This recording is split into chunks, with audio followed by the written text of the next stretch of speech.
Okay. Apparently, I need to go through and put the chat behind my starting soon text because apparently it sits on top.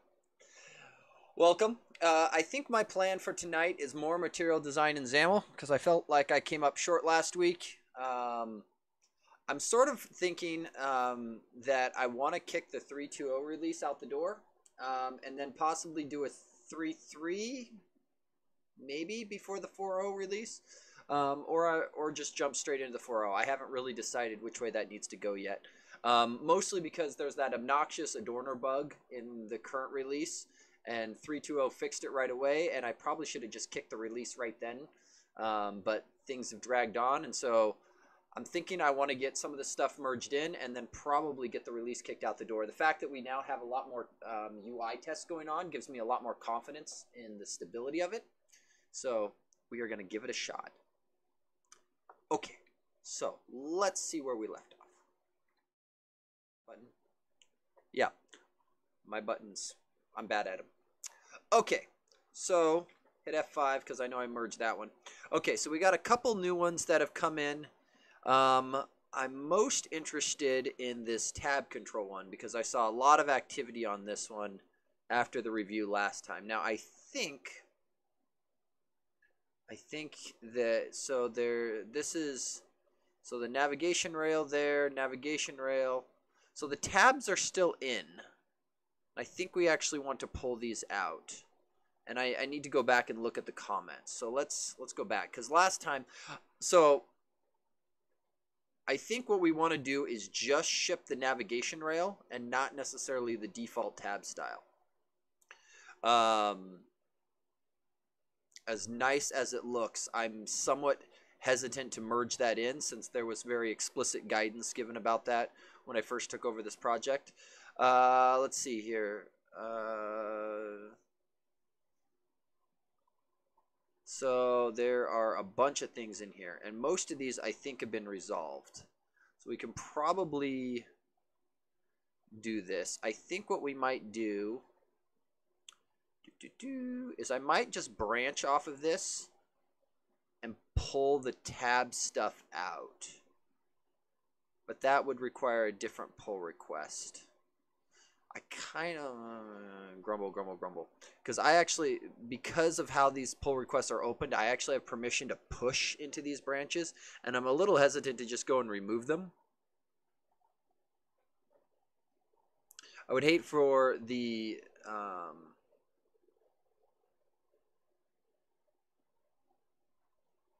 yeah, so there's a lot of these that look like they've gotten resolved. Let's see. I'm getting a runtime exception. Named object to window style. So this one's probably... So yeah, we should probably go through and just check a bunch of these. So let's start with that. Pull request 2026. Oh, and I don't even have Git Kraken open. I am slacking. Slacking. So... don't need that one. Need this one. Okay, so let's see what is going on in here. There was some theme editor stuff. I think that was all just kind of throwaway at the moment. Okay, so if we jump over here, 2026, this guy here, I am on latest. So this was just updated 825. Great. Let's go through and take a look at this. So this is sort of, oh, wait. Git Kraken said there was a new feature, something or another, of being able to look at... There was something new in the latest release about being able to see comments and things on pull requests. I don't remember what those were or how to get to them. That doesn't count. Just open it in my browser. That's not support. That's cheating. I'll have to look that up. Okay. But we are on the latest. So let's go through and take a look at some of the stuff that we did before that I know was biting us. Step 1, run the pull request and see how it goes. I think that's where we're going to start. Fair warning for everybody. Next week, I think I'm going to bump my stream earlier by 30 minutes. so just be aware. Still probably going to stream for a couple hours, but going to go a little earlier, simply because my daughter's school is forcing us to get up earlier, and so I would like to sleep at a little bit sooner hour. So just be aware, whatever time zone you're in. For me, that's 8:30 p.m. And so whatever time zone you're in, back up 30 minutes. Okay, so I want to look at the navigation rail.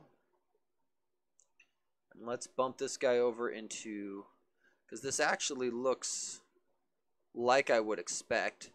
Though it is interesting to me noticing this content isn't automatically flipping to light, which worries me a little bit that we don't have stuff flowing through. These guys here are still using dynamic resources too. So we might go through and I might clean up some of these, because I think GitHub likes to auto-resolve comments when stuff is done. And I think I kind of want to just address some of them. So let's start with this. Let's first look at why this guy's text is not correct, right? So if I look at the XAML that was done for this, I'm not seeing any explicit foreground set. So the only reason text should be black when in dark theme is if you've explicitly set the text. Because if you say you want your text black, well, you ask for black, you get black. But here, we're getting black, and I don't know why. So, because I know in the demo app, the window appropriately uses the theming brushes to change the color. So, take Snoop, crosshairs onto the main window, cursor over the thing we care about, and the magical keyboard shortcut, Control-Shift. And please navigate me. There you go. Sometimes you just got to wiggle. Let's see, and let's take a look. So I am interested in foreground properties. Okay, foreground is dark. It's being inherited. Let's walk up the food chain. Interesting that text element foreground is set here and is correct. Okay, so let's keep going up. That one's correct. That one's correct. That one's correct. That one's correct.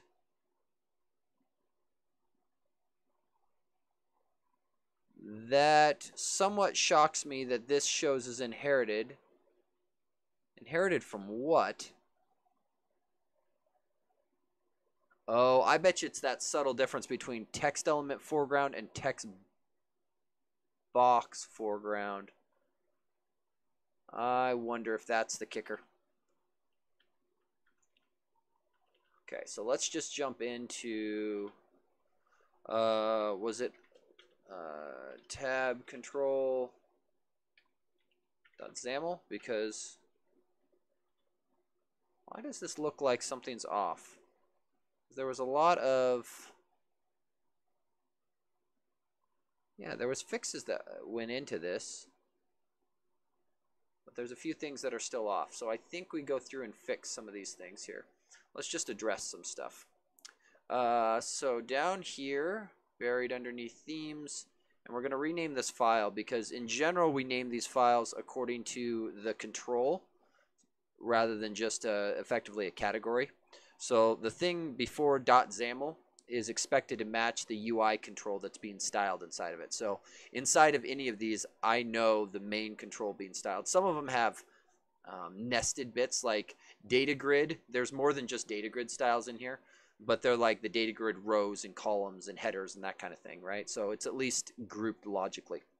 Okay, so I'm not interested in you, not interested in you, not interested in you. I'm very interested in you, and I think this likely boils down to this guy. This is a binding.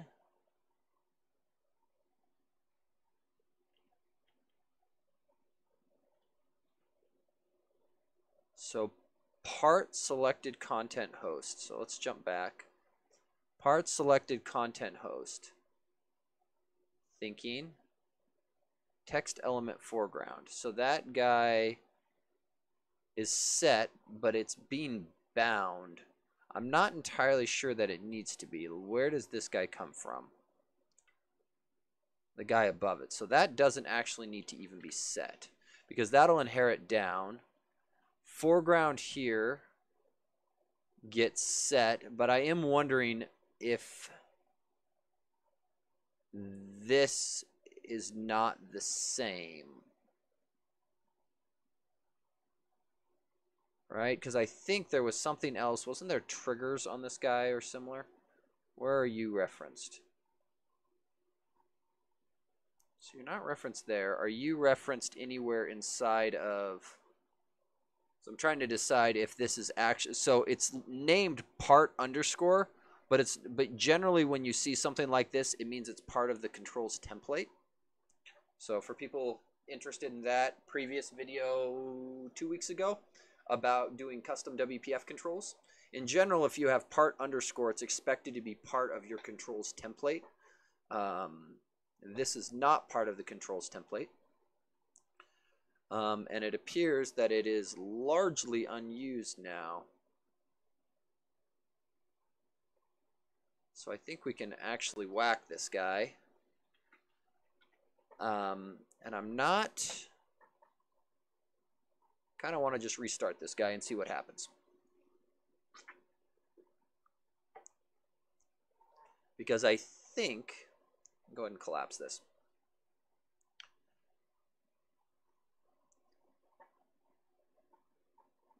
I think this guy here, navigation rail. Okay, so still not set. Where's the Mountain Dew? It's magic Mountain Dew. It's less calories if it's transparent. That's my rationale. If I can't see it, it obviously can't have any calories, right? Right? That's how that works. That's how I think it should work, at least. Yeah. The other day, I got up for work in the morning without even thinking, threw on a green shirt.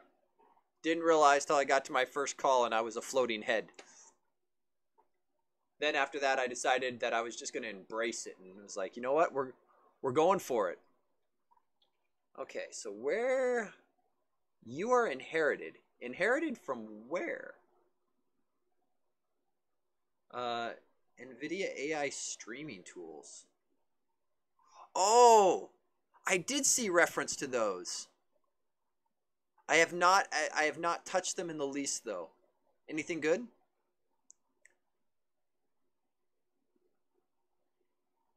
Where the heck is this coming from?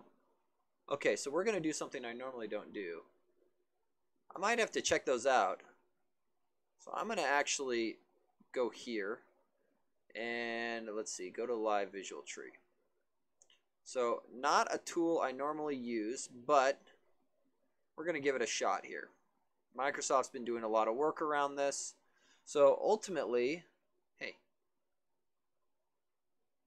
Oh, that's not what I want. Show properties, that's what I want. What I want to know is where the heck the foreground color is coming from. Foreground. Solid color brush, right? But I want to know where you inherited from.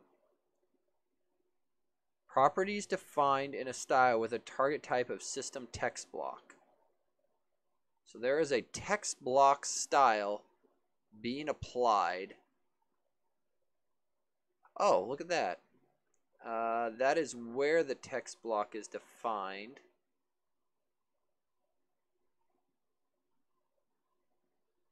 Oh, is there a style in the demo app directly that's being applied to this? That's a possibility. It doesn't look like it. I would have liked to think I would have seen that. Where? Okay. You're there, right? Show properties. You know that there's a text block. I want to know text trimming none, right? This is inherited. Properties inherited from ancestor element. So this knows show properties, right?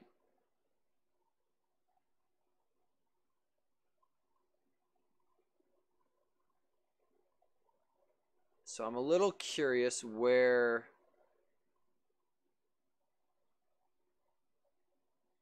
this thinks it's coming from, but I should be able to walk up the food chain, right? And find, because if it's being inherited, it's coming down from somewhere. Content background.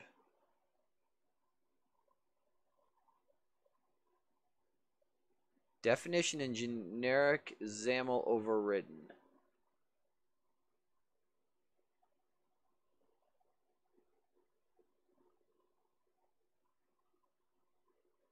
I agree with that it's being overridden, but being overridden to what?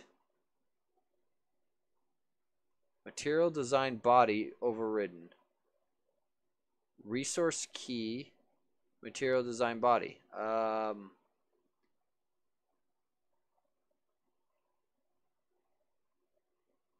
That's correct, last I checked. So the material design body brush is your background, or I'm sorry, your foreground, and the background one is paper. I'm just to make sure I'm not completely crazy. Let's just check the main window, right? Background should be paper. Foreground should be material design body.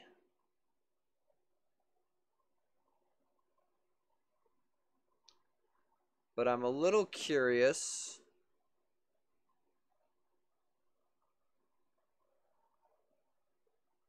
I think it's because this is a color zone,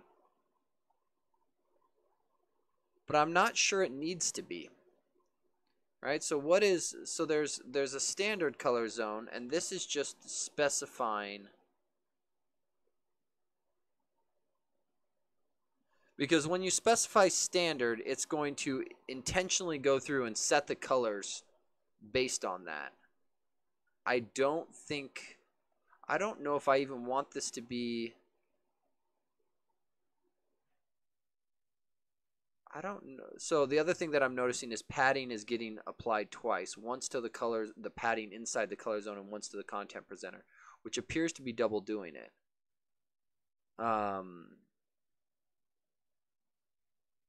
Is there any risk to me just moving this inside?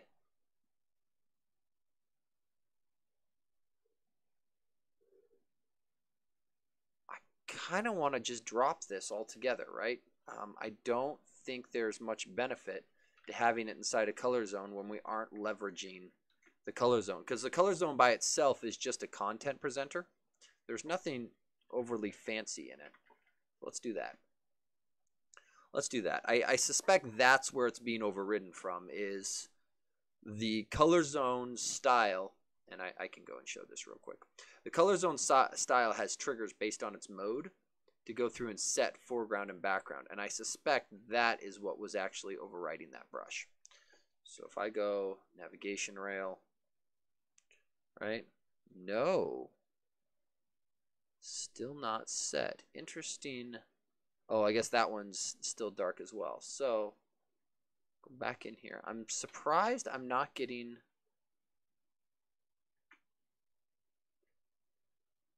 I'm very surprised I am not seeing this come through appropriately. So it claims inherited, but yet the element literally just above it sets the text element's foreground, which is inherited all the way down. Right? So let's... Tab control has a foreground set.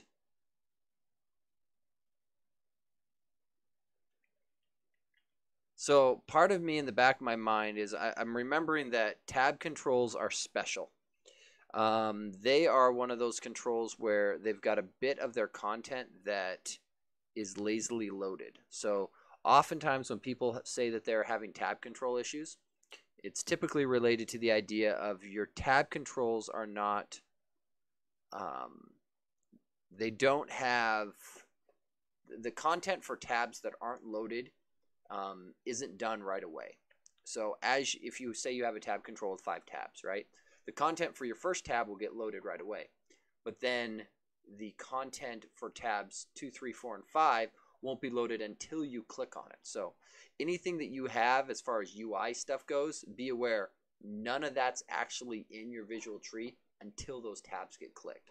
Usually when people fight with tab controls, that's the behavior that is counterintuitive and not always obvious. So navigation rail tab control. I'm also a little surprised. Can't you just disable the virtualization to test that theory? Yes, except for I don't know if the visualization is what's breaking me here. The other one is this is a tab control binding. It's foreground. Yeah, that shouldn't be necessary. That should just inherit all the way down. Font family should be inherited. Control shouldn't be setting it explicitly. Let's take a look at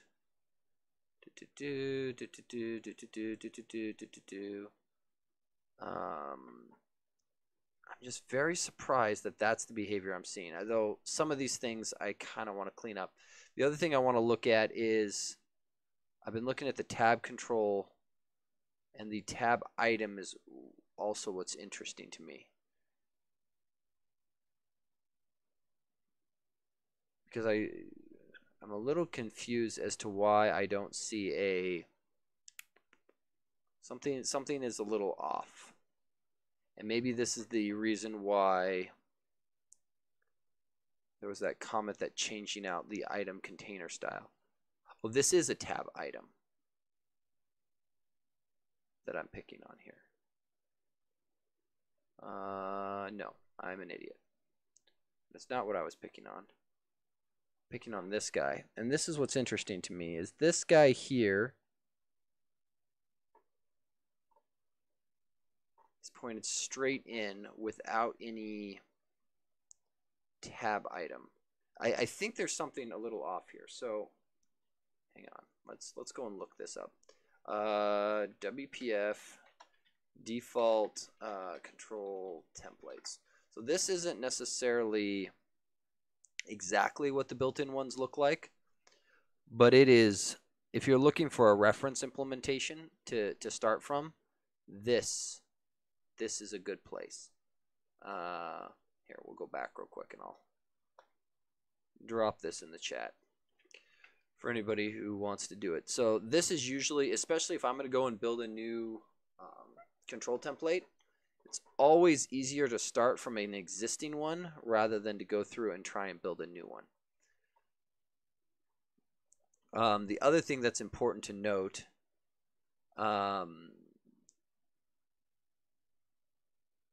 so specifically my comment earlier about things that start with part underscore are expected to be part of the controls template that the control itself is looking for. So the tab control itself only actually expects to find part underscore selected content host. Oh, that wasn't the guy I just whacked, was it? That would be, no, that guy there. So this is the one, this is the guy. This is the guy that the control is actually going to use, right? It shows the content of the currently selected tab item. Let's see, with a scroll viewer, blah, blah, blah.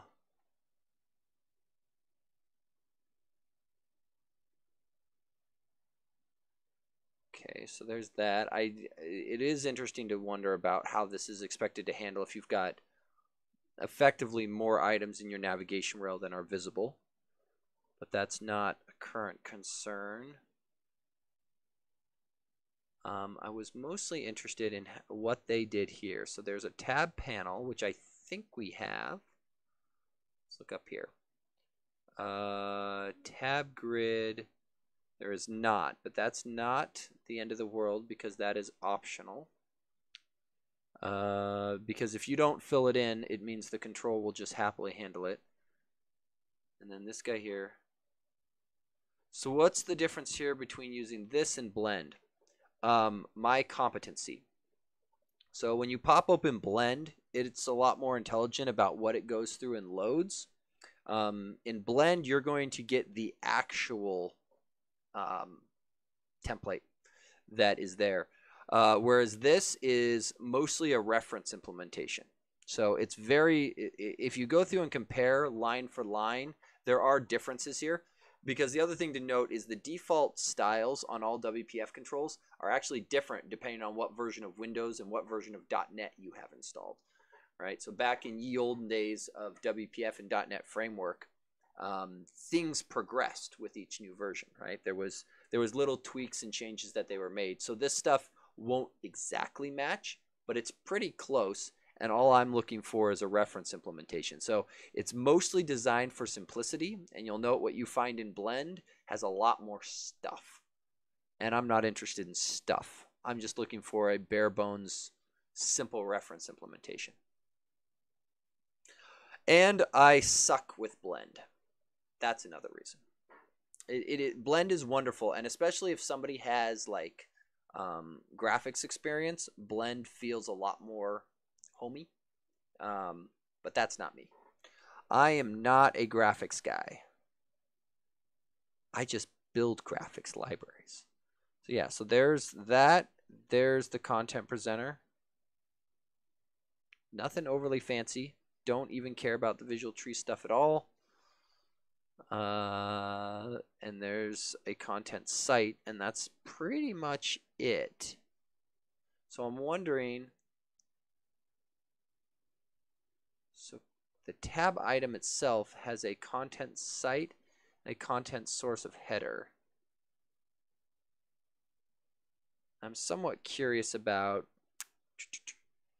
this guy because I don't, so the one thing that I'm noticing here, right, is I don't actually see any tab items added into this, which is okay. They don't need to exist. I'm just surprised that my visual tree is so short. I sort of anticipated. Hey, come on, Snoop. What are you doing? You lost your mind? There you go. I was gonna say, wake up. I don't know what you're doing, but you're not doing what I want you to do. I'm a little shocked that it's that simplistic, right? I still want to know where the heck this is inheriting from. Because it is, in fact, saying inherited, but yet I would expect going up text element foreground to override it. Does Snoop work well with the .NET Core WPF stuff? So yes, you need to be on latest version of Snoop though, because I think it's only in the latest release that .NET Core stuff was added. And this is a .NET Core app, so it's working well enough with this. So yeah, if it's not working, make sure you're on latest, and then for the most part, away you go. The Snoop stuff, there's a stream from a couple weeks ago where I was doing .NET Interactive with Snoop, and you can see the changes that they had to put in. It basically boils down to the fancy redirects that WPF has for doing effectively redirecting the built-in types to the new .NET Core assemblies. Previously, Snoop was very picky about looking for like MS Core lib and that kind of thing. And so Snoop had to be tolerant of that and be okay with that redirection. Okay. So this guy here, 3.0 is still in preview. For Snoop. Really? I didn't think I was on a preview version of Snoop. Let me look. Let me look. Where is set owner window? Thank you, Robert.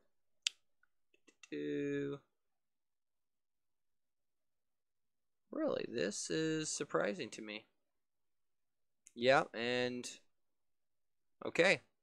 So yes, I was wrong. I was right in that you need the latest release, but you need the latest pre-release to get .NET Core 3 support. But I have been using this on all of my WPF.NET Core stuff, and I can say that it does work pretty well. I've had limited issues. Okay, I think what I'm going to do for now is I'm going to punt some of these issues. So I think I want to go back and list a few more comments. So there's a few buggies in here that I think should get addressed. Because most of my previous comments were handled here. So this is the only problem. So, okay, so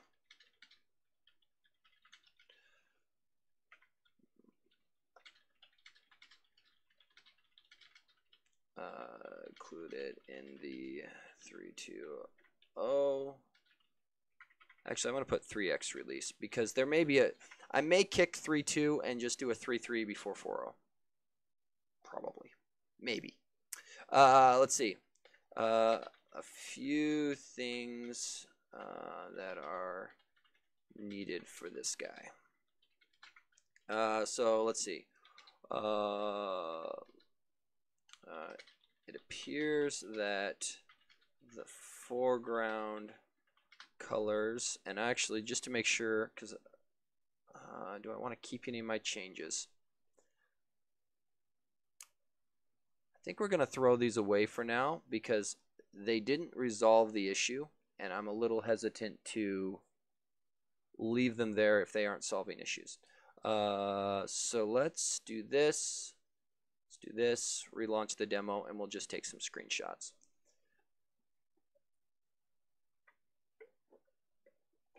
Because this is looking a lot better.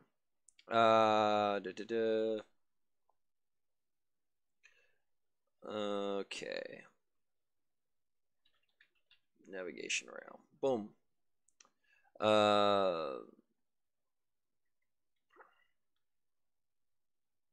Just do a screenshot of that and then come back over here.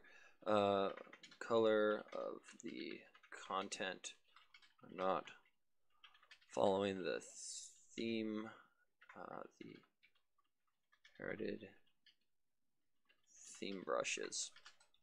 Spent a little time looking and not immediately see the cause.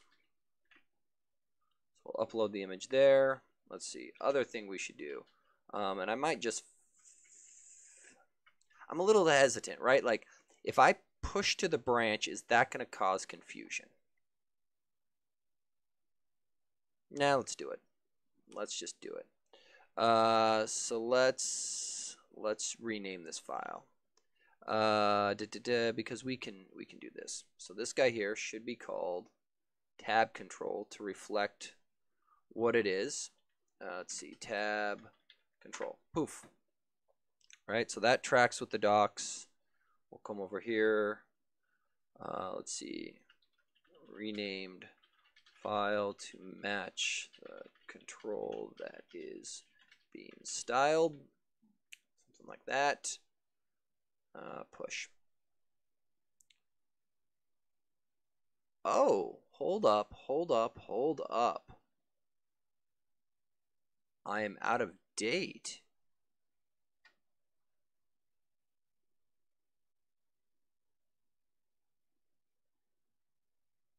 What? Are there more changes in here that I didn't catch? Oh, it was already, oh. Okay, hold on. Here's what we do. When in doubt, get off the branch, throw away my branch, delete, just completely get rid of it. Recheck this out. Fixes from last review. Okay, so this, oh, okay. So all that time, and it's already been fixed. Shows what I know. I was a little surprised. Yeah, 4 days ago. Okay. So I'm just dumb. So let's go back and take another look because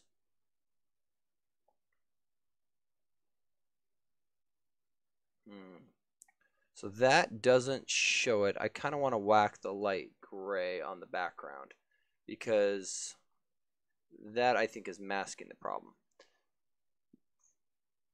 I'm sorry, what? Invalid item ID? Snoop, have you lost your mind? Or not Snoop, Visual Studio. Okay, that answers that question. Relaunch Visual Studio. I am running the preview builds of Visual Studio, so it's occasionally there are bugs like that. I don't know exactly what's happened, but I do know Visual Studio occasionally loses its mind if you do fast branch swapping with an outside tool, such as git cracking. Look at that. It is in fact there. What a shock. Okay, so let's go down here, and I want to take out some of these light gray ones.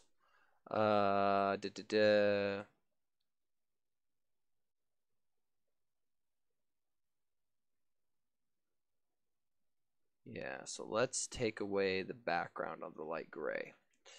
I mean, it still shows, even without taking away the light gray background, it still shows through. Because when you set the light gray background, because we're in dark theme, I would still expect it to be an issue.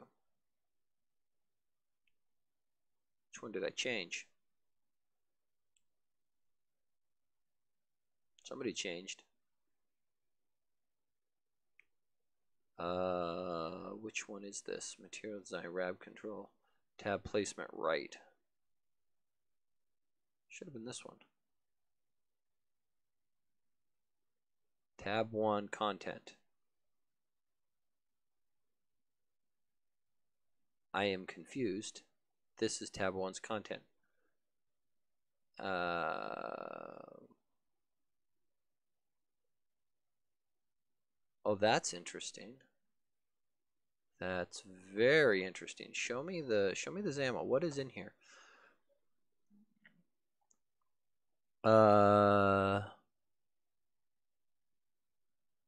So not all of these have that background set on them. So that raises a question of where the heck that light gray is coming from.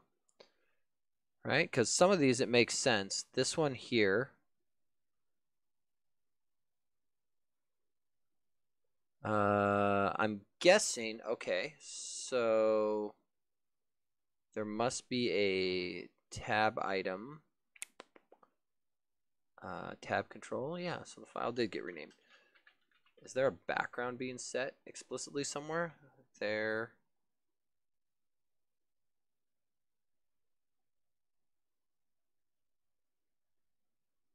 Let's see, tab item, primary hue, mid brush.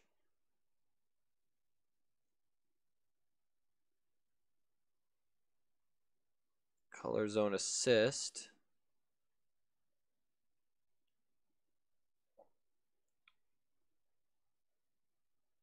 Could be these guys in here. Well, regardless. Let's see. It appears that the background, foreground of the items does not follow inherited theme brushes. Right? And then we want to whack this image because this is not quite right. Come on, screenshot. Would expect the foreground background to track with whatever was set on the parent window. Boom. So there's that. I do like. That was a weird graphics glitch for a minute.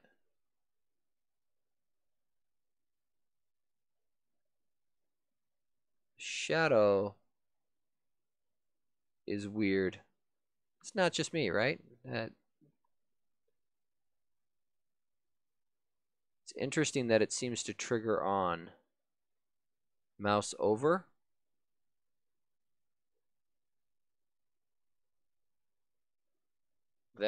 Okay, that we're taking a definite screenshot of. So, for anybody who has not used it, screen to GIF is a wonderful, wonderful tool. And look, there's a new version out. I'm on version V old. But I think what we're going to do, so you just do the recorder button, right? You zero in on this, kind of make it about, you know, where I want it to be. And then, no. Let's see, I want to go F7.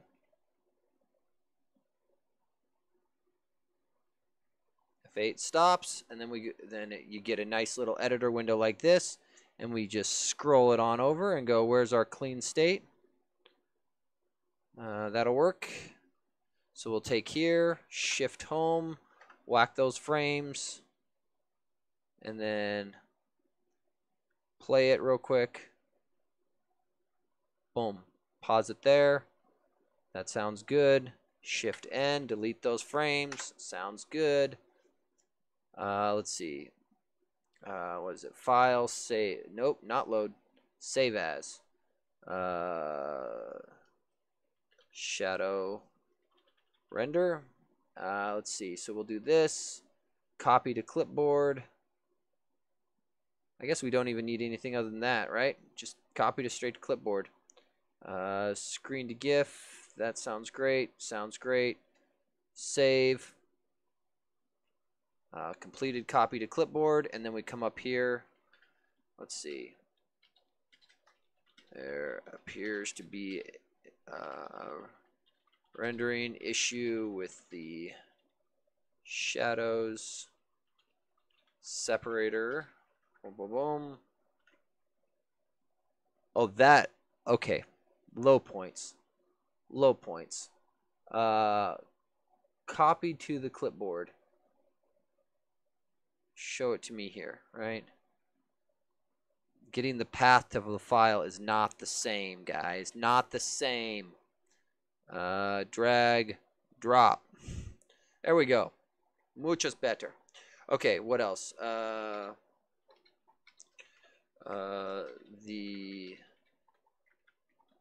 non-rail styles should get pulled out for the initial release. Should only be the navigation rail bits. Okay, let's see what else. Is there anything else that I'm now interested in looking at? So those are the clear issues with this. I think overall the thing is very clean. Like, it works well, aside from the inherited brushes problem and this weird shadowy bug, which apparently only occurs on some of these other ones. So it must be related to the shadow depth.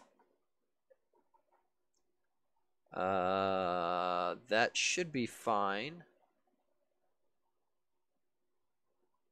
Does this update? We can fix that real quick, because that's a change in the demo app. Where is it? Main window or main window? Let's look. I can't remember where the list is. There's a list of all of the tabs. Main window view model or similar.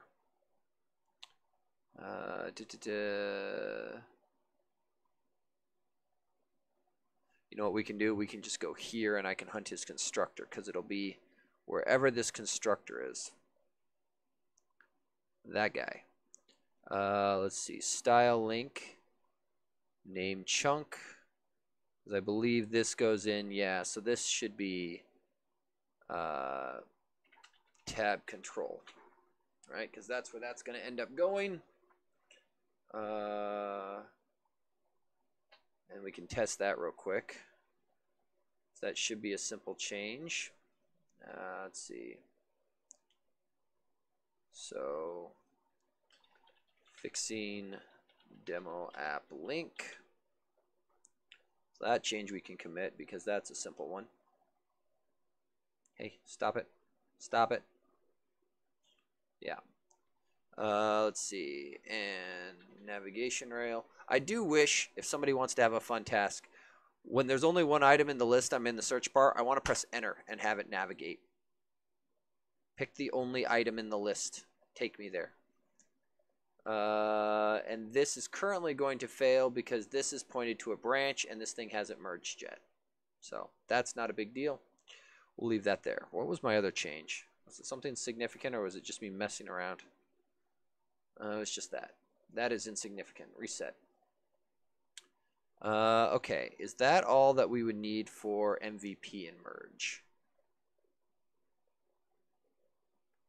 I think if those 3 items get done, needed for this to merge. I think if those 3 get done, then we merge.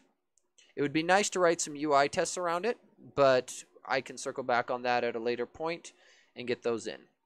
So the XAML test stuff has been wonderful, and I'm loving it. So it makes me feel all warm and fuzzy inside. Let's start at the top, I think, for this one, because this looked to be a very simple change when I saw it before.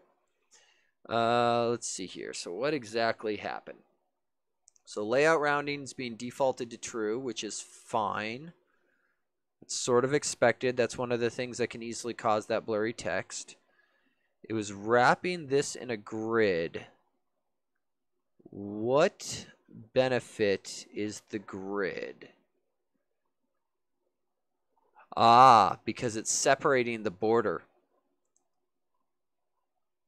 So this is a key thing worth noting. So the bitmap effects can cause the text rendering to kill clear type. So usually when people report blurry text in a WPF app, what's happening is, here, I'll just show you, is clear type is getting disabled.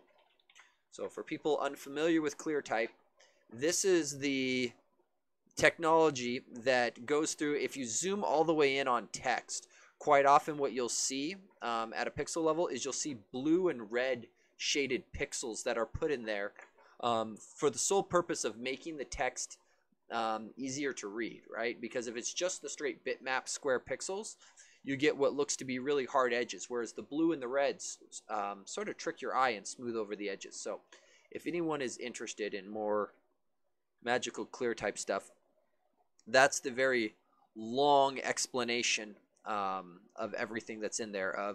So rather than getting this kind of look here, right, you start to get something, they don't show it, that starts to look a lot smoother in how it renders. So that is there, and typically one of the things that will kill your clear type is any sort of bitmap effect, because the rendering of clear type sort of requires having control of that. And so when you put a bitmap effect on it, like the drop shadow effect, it can cause the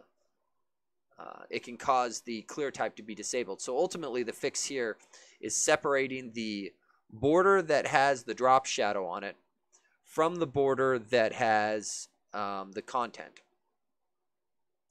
which is the effective fix here. I am wondering if this border here doesn't have a background. I'm just wondering if the corner radius should be applied to both. Given that this thing doesn't have a border brush, border thickness, or background set, background outside of transparent. The only thing that could get a little weird is you could theoretically click in the square part of that rounded corner. But given that this is a corner radius of 2, I think that leaves exactly 1 pixel where that bug would occur. That is not even worth it. That looks like an approve. That looks like an approve. And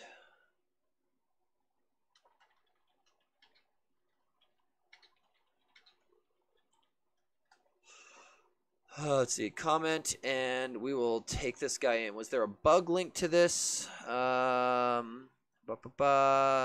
so the drop shadow effect and cites the one of the Stack Overflows. So perfect. You'll note didn't even need to run it. Probably should. Circle back to that. Mostly because it's going to require a higher DPI screen than what I'm running, but we will just make sure real quick. I'm starting to get a lot more confidence in my tests, so such that if my tests all pass on the pull request, I have a high degree of confidence that people haven't broken anything accidentally. So, and hopefully there will be more tests coming in the future. I know there's been a lot of people working on doing that, and I think my plan is to write up a bunch of Hacktoberfest issues, because if people are wanting easy ways to contribute, that's a great way. And the menus still look good. Definitely disappointed. Sweet. Ship it. Okay, and let's keep going. This one here, this one has been, I've been watching it and meaning to comment, and they've been going back and forth on it.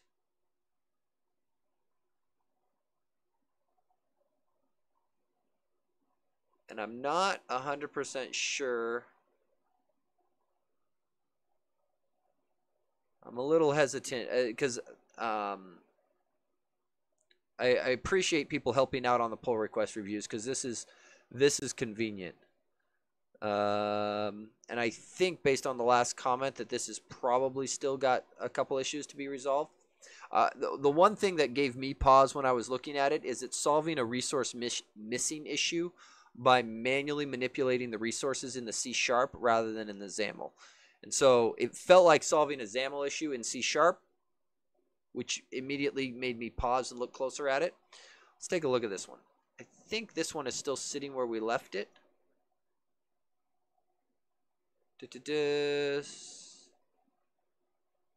I think it looks like there's actually been... Am I crazy? Or there's still some... Show resolved, show resolved.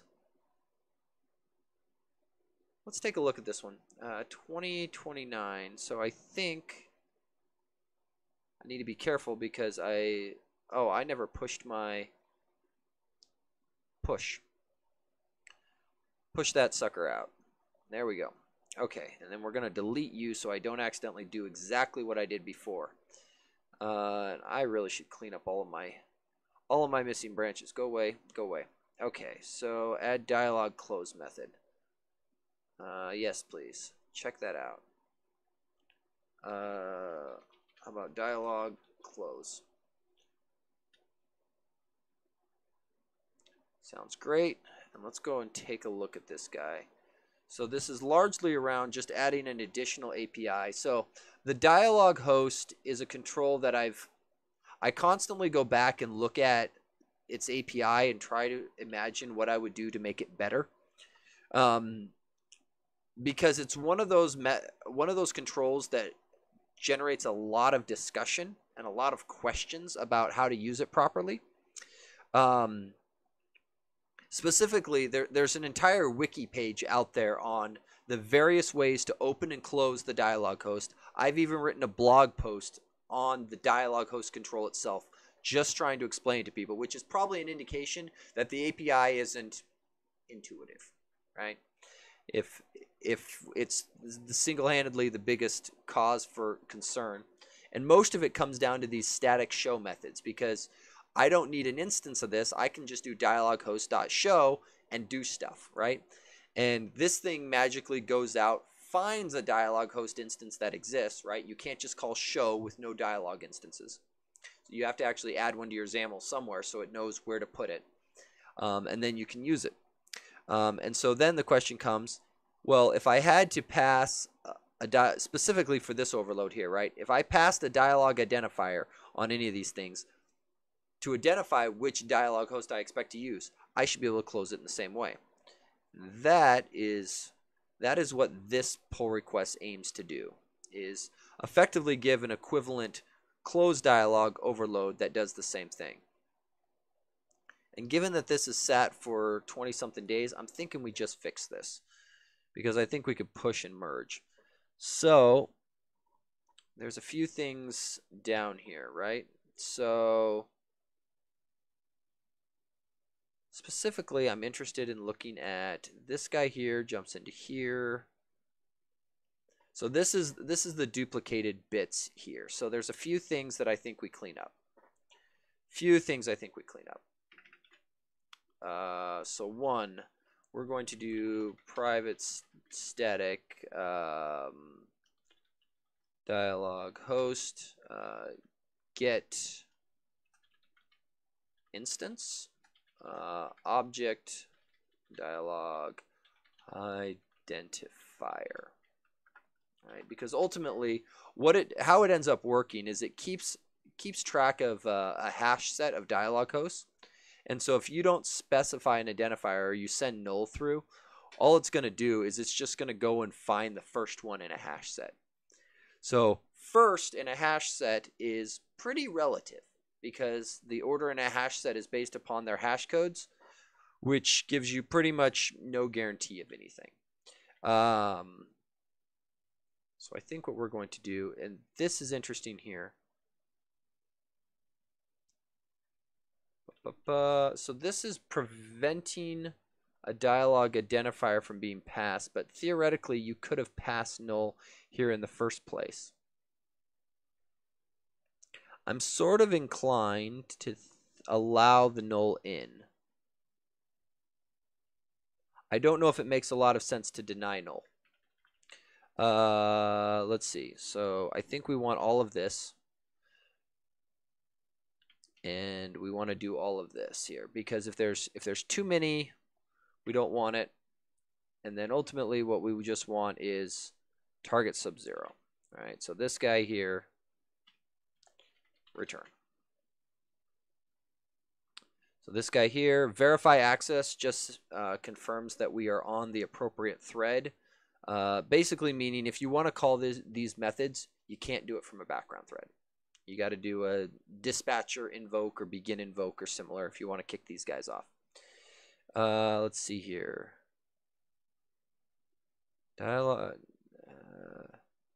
have an identifier property matching him of.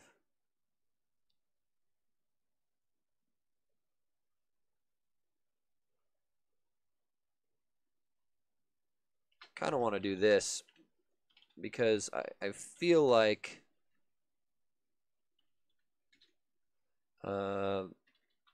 actually having the dialog identifier in there is useful.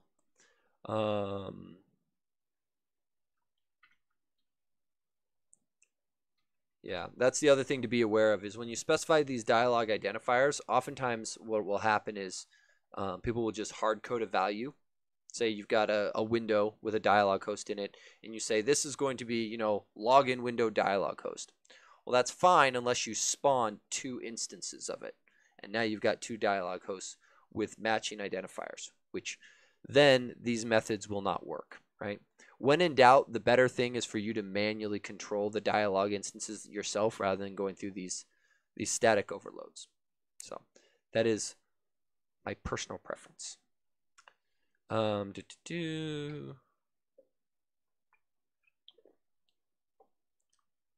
Okay, so I think this guy here, this is either going to return a valid instance or it's going to blow up. So this is just going to, this entire method is going to change to just,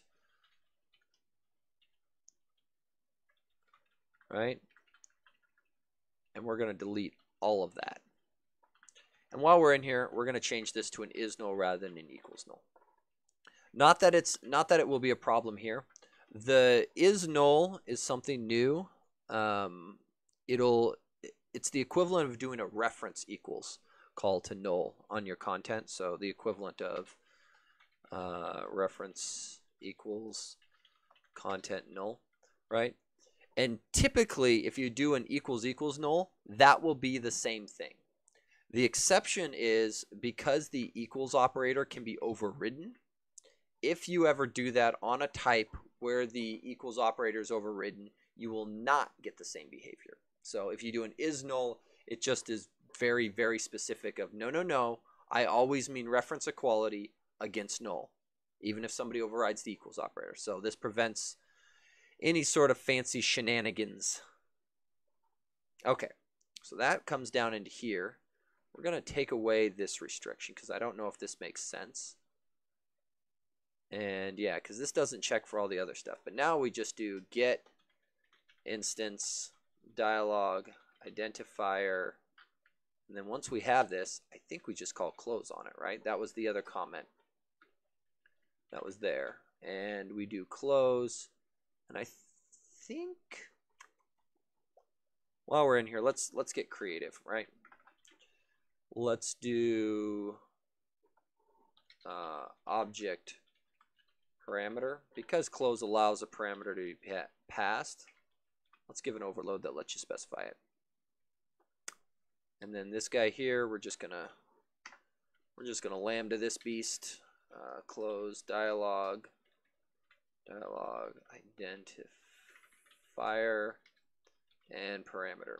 So the reason I didn't do an optional, oh, I'm sorry, this is null. The reason I didn't just do a single method and declare it like this,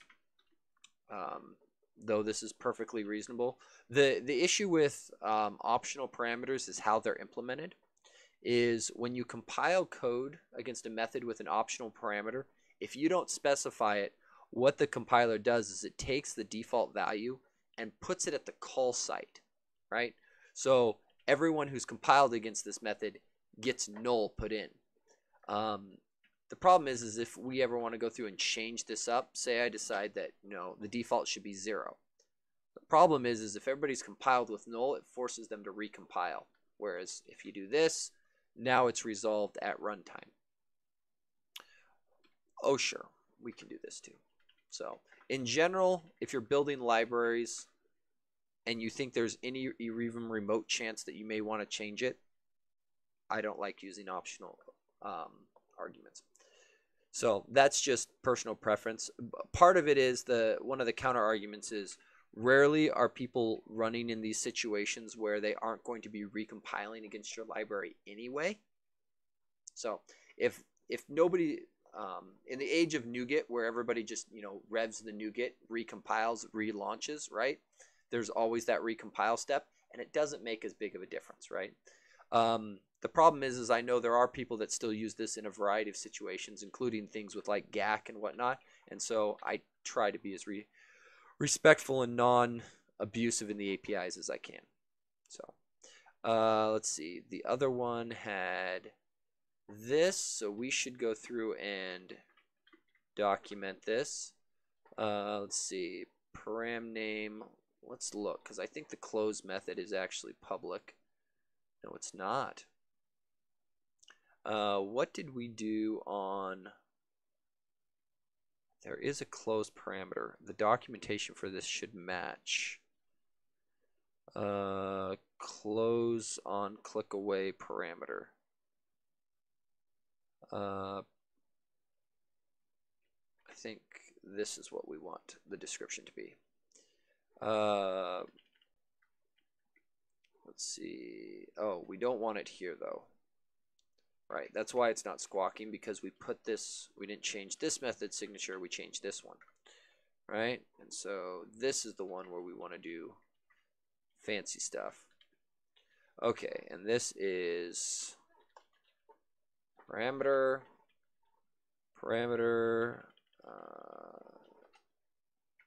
hey, nope, not that one.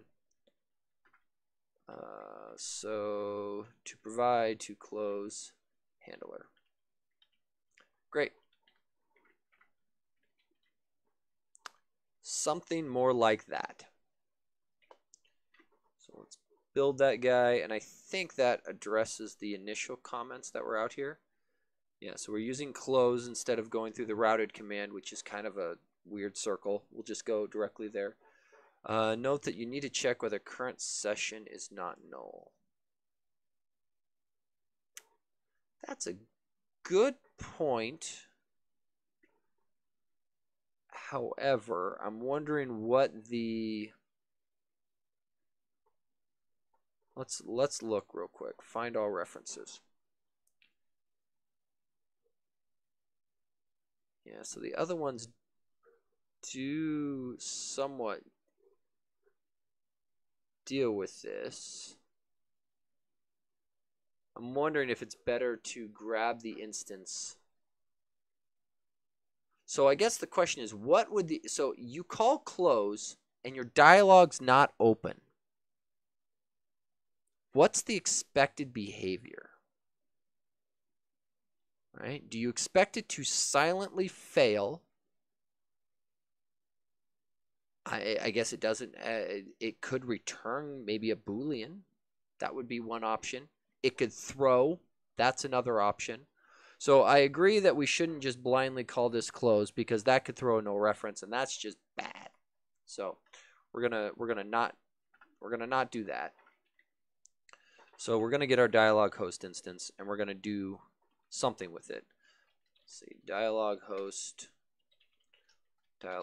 right? So we know that guy is there. So the question is, what should we do? What should we do if it's not open? Because we could do something like Dialog Host dot current session and null prop, right? So if we null propagate right into the close method, that's one option, and this would then just silently not do anything if current session were null. That's a thing. But I'm wondering if it should throw. So yeah, I guess those are the choices. It could throw an exception if the dialog's not open. What happens if you call show and it's already open? What does that do? Invalid operation exception.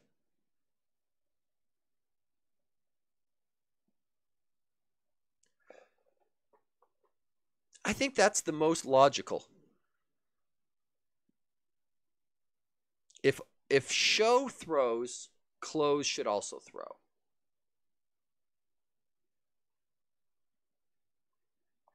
Yeah, I think that's what we're going to do.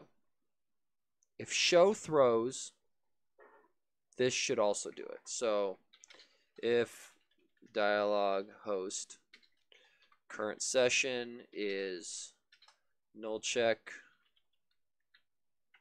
current session, right? And then we'll just do current session dot close parameter return. Otherwise, we'll just straight up throw an exception, right? Dialog Host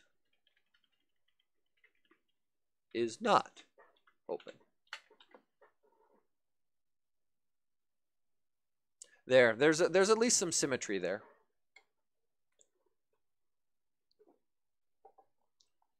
Okay, should we actually test this? We should probably write some tests on this. This feels like something that should be tested. So let's go and take a look. So we've got this. I am curious how far back this branch is. Pretty far back. Because some of the changes that I just did, sorry, yeah. So this one here, I actually revved the XAML test version to my latest, which is a change I actually want. So, updating close methods. So we're going to do this. And I think what I'm going to do is then rebase this on master. So my local master is in sync with my remote master. And I can tell because I'm right here. So something I normally don't do, drag and drop. So my current dialog close branch, which I misspelled dialog apparently. If you drag and drop it where you want it to rebase, it'll give you a nice little pop-up. Then you hit the rebase. And I expect it goes through just fine, right? So now The commits were replayed in order, ding, ding, ding, ding, ding, ding, ding, ding, ding. But they were replayed as though they were done directly from this master branch, which is great. Okay, so let's come back over here, and we are going to look at the dialog host tests, because there are not a lot of dialog hosts, and we should build some stuff out. So this guy here is using a custom control, and I guess the question is, what exactly do I want to test? So there's a few things I think I want to test. I could implicitly test the get instance by trying to call close when there are no loaded instances. Yeah, let's start with that. That sounds simple. So I'm just going to collapse this real quick. So let's see. Fact, public async task on close with no dialog host instances, exception thrown. Right? And I made it async, but I don't know if it needs to be, because the setup, do we need any setup? I don't know that we do. Do we spin a whole window just to call a static method? I don't think that's necessary. In fact, this doesn't feel like a UI test. This feels like a unit test. So let's switch projects. This is not a UI test. This will go in here, down here, and dialog host tests. All right, this feels more like what this is. So there's a whole bunch of stuff here. Yeah, so let's, at some point I need to go through and do this. So we need an STA fact. So if you're writing a unit test with WPF,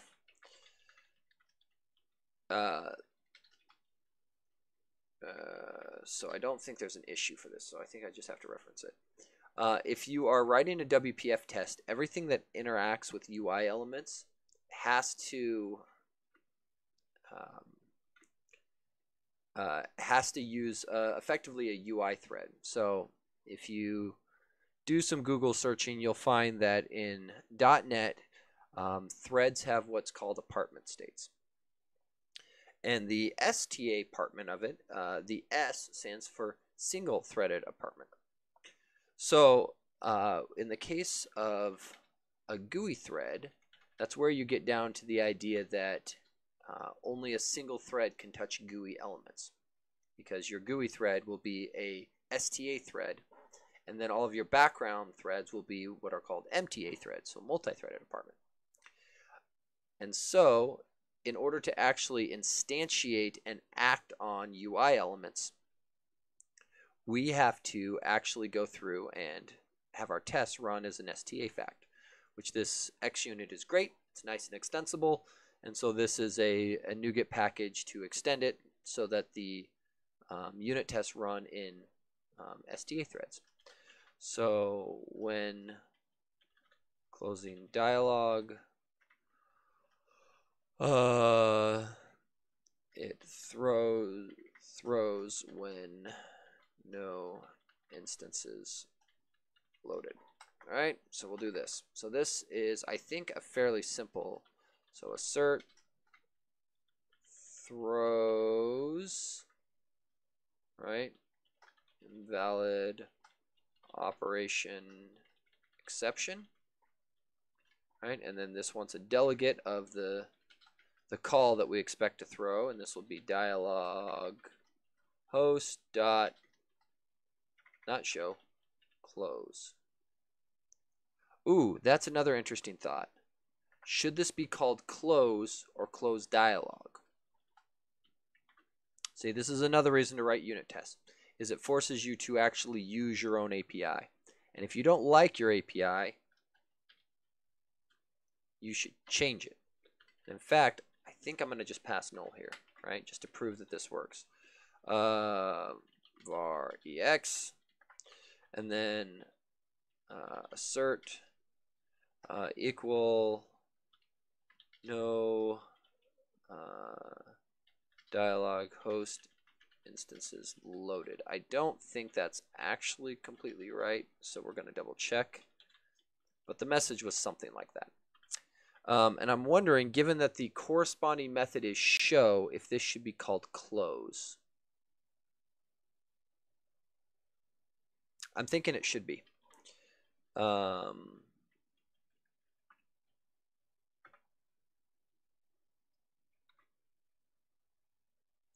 doesn't cause any issues for the overload that we already had, right? I don't think so. Where is that other close method? There's too many methods in here. So we've got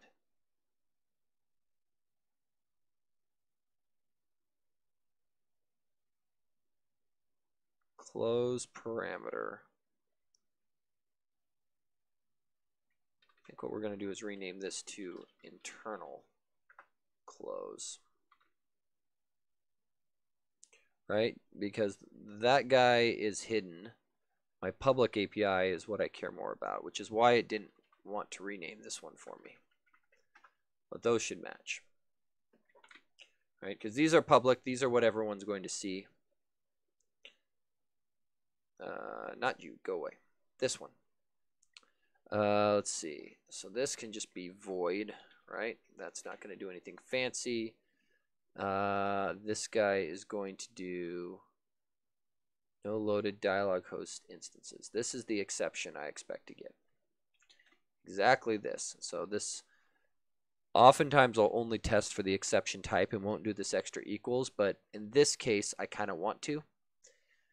Just an invalid operation exception is a little too common for my taste, and so I want to just be absolutely confident of which code path I just went down. So we'll do that. Build succeeded. Show me the test pass. Pretty please. Well, apparently I can't write tests.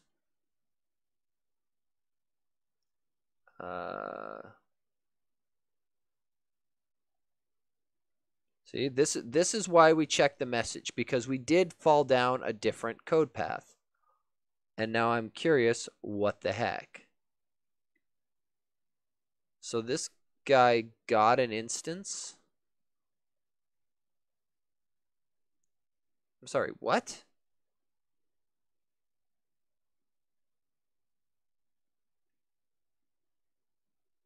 I'm very confused. Now I must debug this. I have no idea how that's possible. See, even simple code changes. Write the test. Doesn't matter how simple it is. You can mess it up. I clearly just did. Okay, so loaded instances. There's a loaded instance of a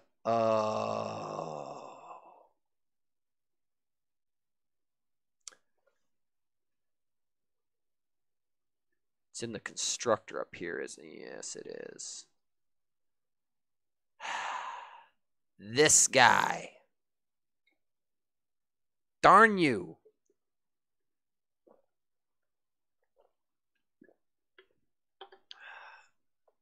So now I'm left with a choice.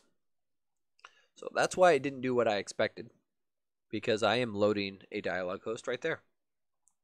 But now there's the choice, right? So I could create a separate unit test class that doesn't do this in the constructor. I could pull this out of the constructor and just have it in a helper, right? But then I update all of these methods.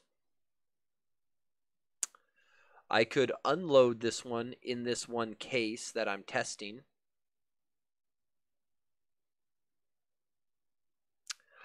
I don't like that option as much as just pulling this out of the constructor, but it's also the simplest and quickest, so I might do it. Yeah, let's do it. So we need to unload this guy so that he, let's see, raise event. What is the thingy-mabobber? Looks like this. So we're going to do that.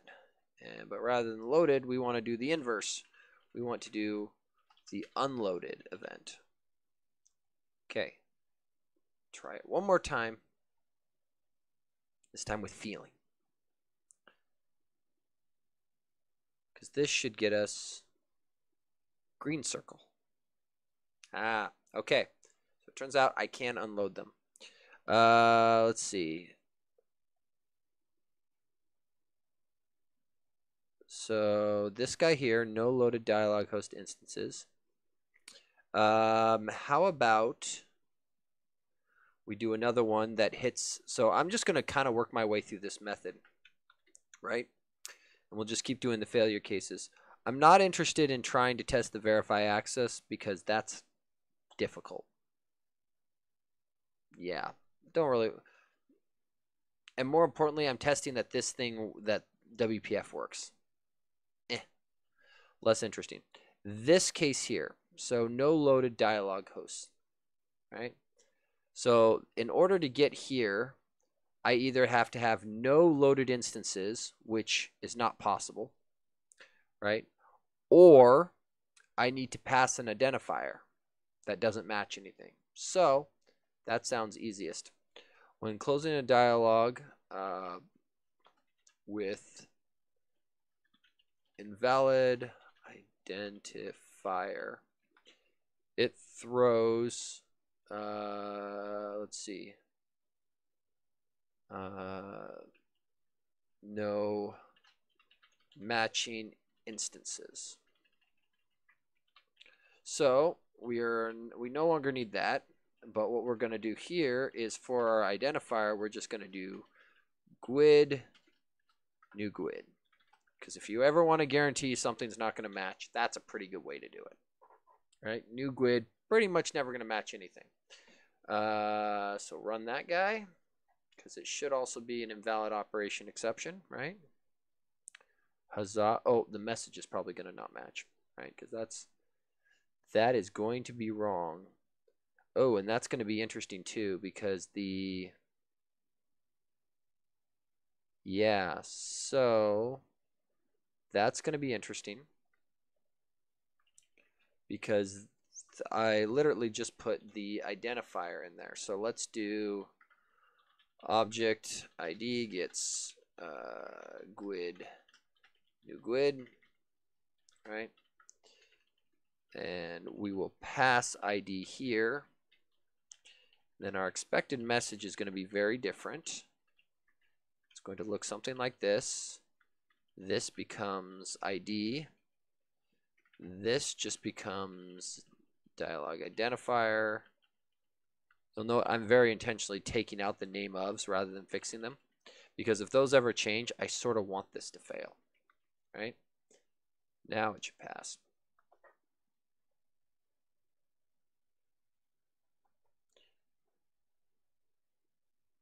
And green circles. Great. Okay, so we'll keep going.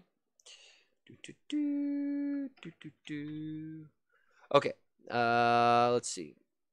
So multiple ones should throw a different one. So let's keep going on. When closing dialog with, how about multiple dialog hosts, it throws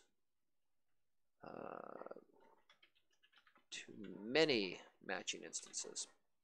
Okay, so I need, let's see, if I do a null,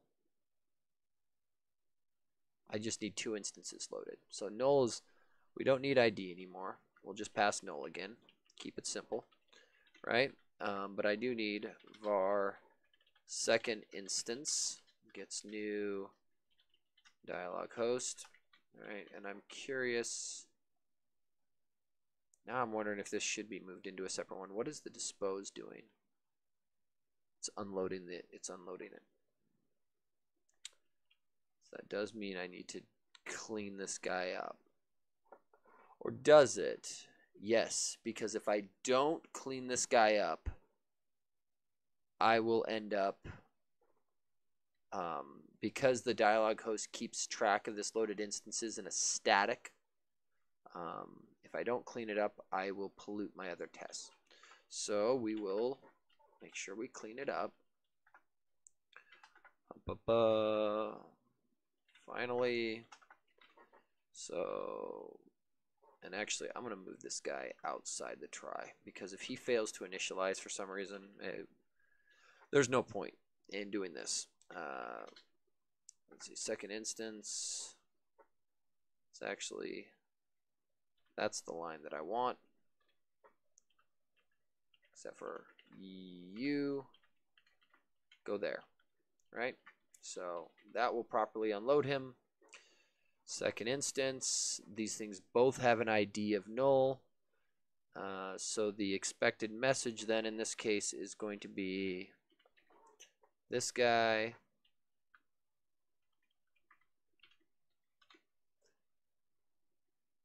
Let's keep going. We will significantly boost our test coverage over this. I haven't run actual numbers to know where we're at, mostly because I don't want to feel disappointed.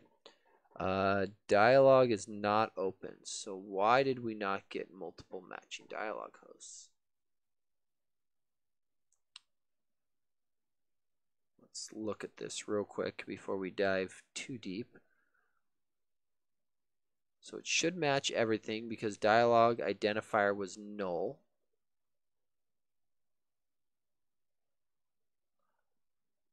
I'm a little curious as to how many it thinks it has, because we did just open up a second one.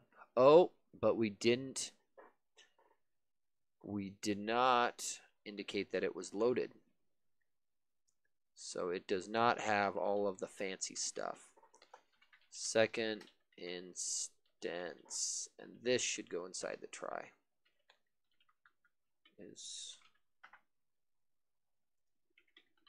There we go. Now Karnak's running. Okay, so this should get us. Again, this is one of the reasons why I enjoy unit tests, is because it forces you to use your own API, and if it's hard to write the test, that means your API sucketh. Because if you can't use your own API, heaven forbid someone else try to do it. Okay. Okay, so that gets us all the way through here. We've now tested all of these cases. We now come up all the way to here. Okay, so now we actually test this guy. And I think, so there's, let's see, how many tests do we need to write? I need to write one that hits the invalid operation exception, which we've been hitting repeatedly, so I know it's fairly simple.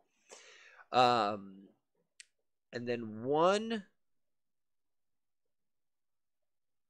so the invalid operation exception is effectively the opposite of this. And then I think only one that hits the close and passes the parameter. I'm somewhat inclined to not bother to test that this guy passes null. That feels like a bit of an implementation detail. I think a simple successful test indicating that we got all the way here. And how extensive do I want to write these tests?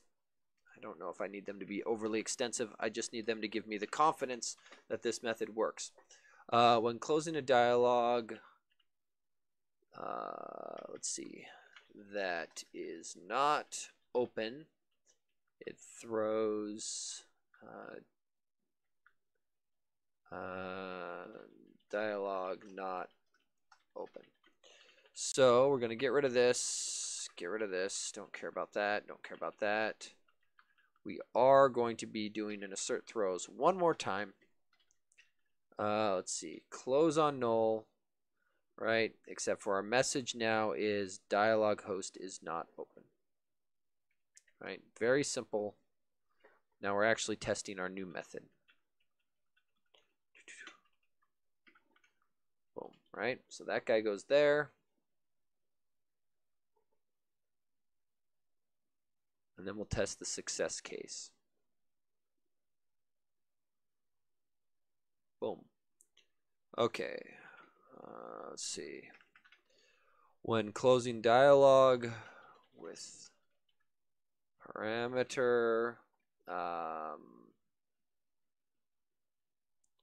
it passes parameter to handlers. Sure. Okay, so now we can actually do this thing right.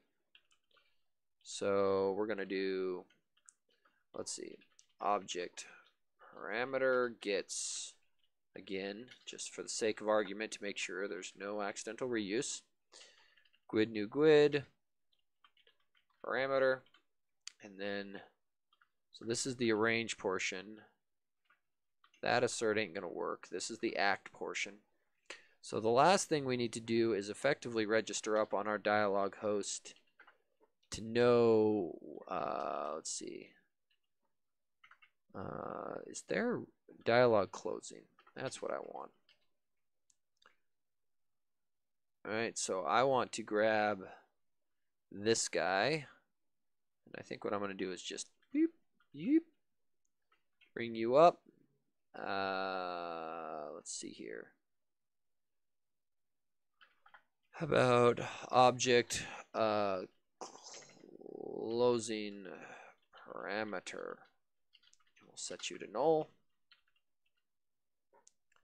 And just clean this up a little. It doesn't need to be long. It's a local function. And then his whole purpose in life will be to set the closing parameter to be the event args dot parameter. Right? So that goes there, and then our assert equal, we expect it to be parameter, and the actual should be closing parameter. Right? So that should confirm that it does in fact invoke close. Oh, but the dialog has not been shown, so that ain't gonna do anything.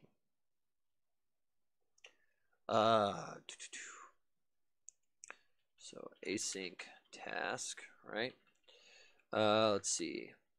Oh, actually,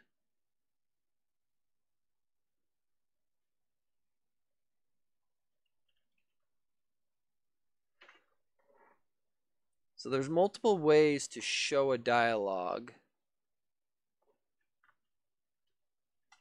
I think we just do dialog host is open.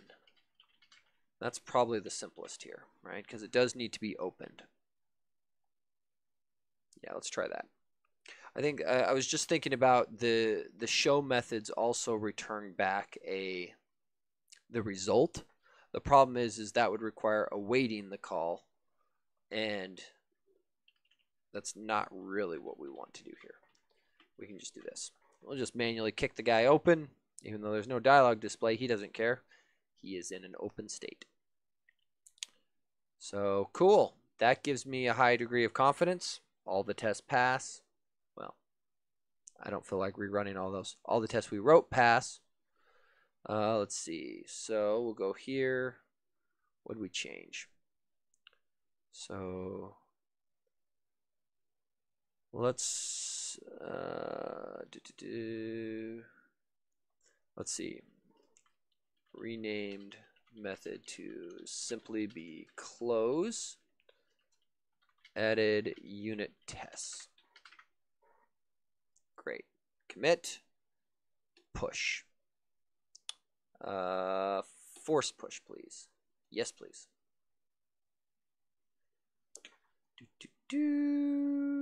Okay, so now if we go back out to the pull request, this guy should re-trigger, and then he will be good to go momentarily. So I'm going to skip that. We already talked about this one. This guy, I don't think I have time to review tonight, because it's already been 90 minutes, and I can feel the Mountain Dew can empty and me waning. So I think what I'm going to do is kick this guy here. I'm a little torn on what to do, and so if people have feedback, I'm open to it. My initial reaction is I should release the 3.2.0 full release out the door, make it go. Right? 3.3, then we can tack in the theme editor, tab control, and prep for 4.0. So before next month, my plan is to convert all of these items here write up each of these as individual items and label them all as Hacktoberfest. So there will be a ton of Hacktoberfest items, and I suspect that my streaming next month will probably revolve around Hacktoberfest. And so pull requests, get all that kind of jazz. But with a bunch of these items easily written up so that anyone who's new to the project can go through and work them. So be aware for anything that I label as Hacktoberfest. If possible, if you are a regular contributor to the library, I would ask please leave those issues for other people. Because they are designed to be easy and good, we'll call them entry level or gateway issues to get people to get their feet wet and build some confidence. So at least leave them for the first few weeks of October so that if there's new people that are in there, they've got a good chance to go in and do them. So just be aware of that. And especially if you see somebody working on a Hacktoberfest issue, if there are problems, be aware I'm going to be prioritizing their questions and issues, given my limited time. Okay, in the time we have remaining, I want to go and look at, and I'm going to move this over here because I don't know what's about to open. So just because I don't know what's sitting in the chat, let's do this. Let's see here. So some questions here. I think I'm going to go through and get these. So is it possible to deactivate the animations in combo boxes, list boxes, tree view items, and expanders? No, I believe is the current answer. And I'm not, so this is one of those areas that I'm not sure what the appropriate way to do this, because effectively if you want to disable transitions, or animations in this case, what you're asking for is you want the view state manager to not use state transitions. And more importantly, you're also saying that any final state transitions, you want them to all have a duration of 0. There's not a built-in way to do that, as far as I'm aware. There may, and the only reason I'm pausing is I'm wondering if there's something fancy with like storyboards where you could hijack and override them. But I'm not aware of anything. So,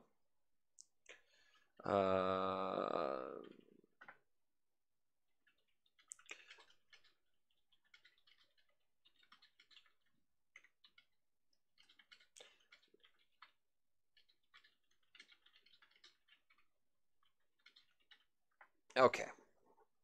If anybody has questions too in the chat, feel free to drop them. I am happy to deviate. Part of me is just waiting for this little yellow circle to turn green to confirm that all of the existing unit tests pass. Okay, let's take a look at some of these other ones. What is the best way to dismiss a snack bar? So there's action buttons. There is the delay, which both get called out. But this is looking for a programmatic way of doing it. So let's take a look. Because just because I work on this library does not mean I have the entire API memorized. I thought you could do something on the message itself and directly call close. Because this guy here,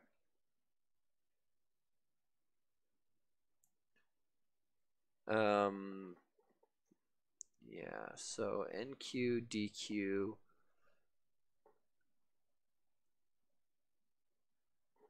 show next,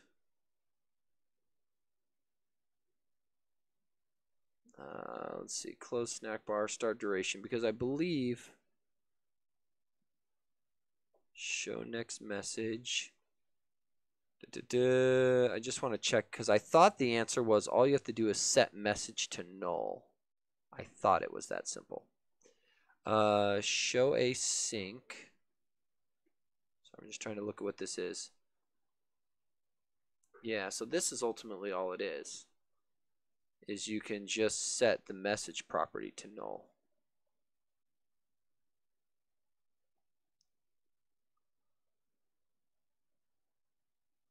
So let's go and grab that code real quick, and we will add. Oh, the thing went X. Some tests failed.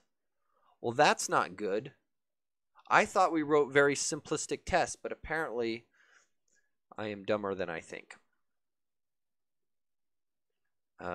We will go and find out what I did wrong in just a second. That was snackbar message queue, right? Yeah. So snackbar message queue, and then we're looking for lines 340 something or another. So let's do here.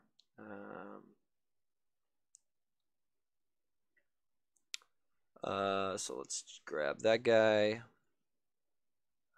So let's see here. Eric is a bit hidden, but what you are looking for is to basically do what the message queue on a timer. Okay.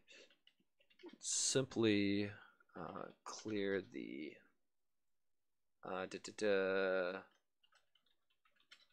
message property on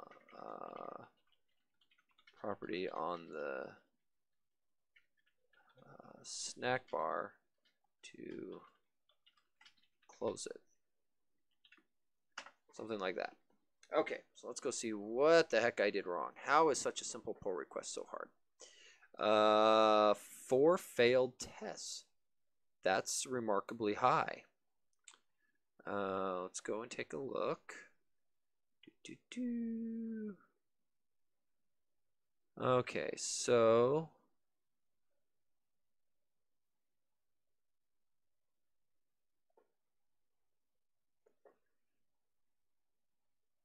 there's some weird spacing on some of these.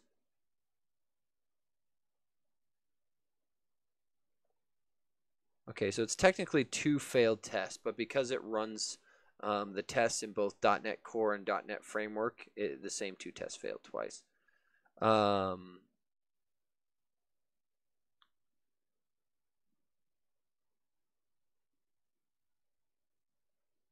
Oh, because I changed the spacing on the message. There's more than one space. Okay, so that's convenient because that means if I rerun these tests, I should see 2 failures, which means I should fix those. That should be easy. Boom. Look at that, 2 failures. So let's come here, expand this guy out, clear that. Did not expect that to be a break and change. Let's see. This guy here has a similar thing. This guy should see paren, tick, and then ID. Right, so similar change only around that guy. So both of those tests rerun. See this? This is why we have tests. If they all go green, and why I'm usually fairly confident when I see somebody's change, if all the tests pass, the change cannot be that bad. Because the test coverage is steadily improving. Let's see. Fixing broken unit tests, commit, push. And now this guy should go. So there's that. There's those questions answered. This time around, I'm a little more confident in my pull request, given that I actually ran all the tests. Actually, let's do that real quick. Let's literally just run everything, just to make sure nothing fails, because every single one of these tests is expected to run without issue. So the other nice advantage of my XAML test library is, unlike most stuff that's built on WinAppDriver, there's no additional dependency for you to like install and set up and get WinAppDriver running. So that's a perk. It does have the drawback of I'm never going to support .NET Framework with it. So that's just a basically a design decision around protocol buffers and gRPC, and I didn't feel like fighting with it, and so I was like, in reality, I don't know if I've ever seen one of our tests fail on core and pass on framework or vice versa. So, and as you can see here, all this flashing is the UI test going. So they're fairly fast too. Basically, it's just spinning up a brand new app, invoking some actions, and then doing all the things. So they go fairly quick. There's a few things that it's forced to delay on because it has to wait for like animations to complete before it can click any faster. So, but most of the time the window just barely finishes animating in by the time the thing decides it's done.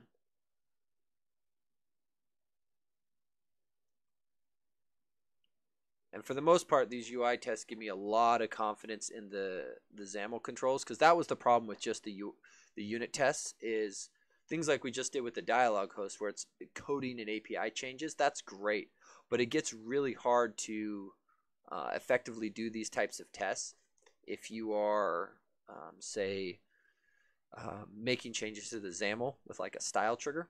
It's very hard to validate that those style triggers are working correctly, right? You usually have to fire up the control and go and run it. And unfortunately, that meant that on every release, I have to go through and do a lot of clicking and manually checking of every control. And unfortunately, stuff slips past. There's not a lot I can do about it aside from starting to write automated tests, because my time is too valuable for that. So all the tests pass locally. The UI tests are arguably a little bit slower than the unit tests, right? So when possible, unit test over UI test, because UI tests are still slow, right? We're up to 1.2 minutes, and I fully expect a complete test suite in here to be more in the order of like 30 minutes, right? I expect that these ones will probably not get run, except for if you have the full suite open, and likely get filtered out. So there are something else worth showing. At the root, right, there is this guy here for the full solution, but there is, if you don't want like the UI test, there is a solution filter available. So demonstration.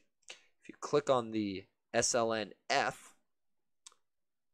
it goes through and you'll note it creates a version of this that doesn't have the UI test loaded into it. So it's very akin to what the old solution file used to be before I started adding a bunch of projects. So my plan is to pull in more stuff into the full solution and just add additional solution filters as people need things. The other thing that's likely coming is I want to go through and throw .NET 5 support in. I've been testing and running against .NET 5 already. There's basically like no changes at all needed in the library. All of the changes are around the NuGet package configuration to actually make it support .NET 5. So specifically, for example, right? So we're building our NuGet packages the very old-fashioned way. This is not a .NET pack, and a lot of it comes with, we've got some extra stuff, and I didn't bother to spend the time to figure out the .NET pack, which needs to be done, but that's a low priority given that this is working. But inside of your new spec file, you basically declare out your target frameworks, and because we are not declaring that we support .NET 5, it no work in .NET 5. So we need to go through and add .NET 5 support in here so that it actually pulls up and works. So that will be one of the next things that I probably slap in, just so that we can be .NET 5 ready to go, because I believe at this point the previews, I think they said, are feature complete, and it's mostly just bug fixing and perf improvements going down the pipe, because I'm trying to remember if they've announced a launch date. I think it was later this year. Don't quote me on that. Something in that vicinity. So that is not the window I wanted. That is the window I wanted. Dialog Host close method. I don't see the pretty green checkbox, which means it's probably still running. Still running. Come on. Come on. I know the tests take a while to run, and I know they're slow. 5 minutes. That is a lot of running time. What is the expected runtime of this guy? 7 minutes, 6 minutes, 5 minutes, 5, 5, 6, 5, 7. So somewhere in the 5 to 7 minute mark, depending on how happy it's feeling. Hey, look, green circle. Yay! Cool. So we are going to come in here. I think I'm going to tag this guy release notes, just because that's a nice thing to put in. And we will milestone this guy in, and then squash merge that beast. Cool. More progress made. Like I said, I think I'm going to go through and review everything in the 3.2.0 release and see what's important to get in and get fixed. But let me just look real quick. 98% complete. This I believe is fixed already. Yeah, this is a dupe. I'm going to assume, given how long that sat, that this guy is closed. Let's go back. What else is in here? This guy is also flag dupe. Again, given how long this is sat, I'm going to assume fixed. So I think we can likely kick this guy live. I need to gen up some release notes. Yeah, 135 items. This is a little big, but I've got to get those release notes put together, and then the pack icon stuff. So right now what ends up happening to do a release, aside from doing testing, is I've got a little tool that will gen up these pack icon release notes. So this guy's getting big. I need to find a better way to handle him. And then the actual release notes that go, they move the releases pages over here. So this bit here, these I end up writing myself. So effectively I go through the full list of changes in the milestone with anything that I've tagged release notes, and usually they get call out mentions here. I've got a script that will generate this list for me, and then most of the rest of this is auto done by GitHub for me. The attaching of the NuGet packages is still a manual step, but the pipeline provides them as a straight up download. So fairly simple and straightforward, but we can then kick this guy out live, and I think that's what we'll probably do. I just don't know if I'm going to do a 3.3 release or if I'm just going to make the jump to 4 and just start doing breaking changes. I'm torn. Because before, I want to be working on the 4.0 release for October, because that makes for a lot of nice Hacktoberfest issues, I think. Question mark. So I think that's what I will probably do. So with that, I think I'm going to sign off for the night. Thank you everyone for coming and hanging out. It's always a pleasure. So I will say happy coding. We'll see everyone next week, 30 minutes earlier though. Have a good night.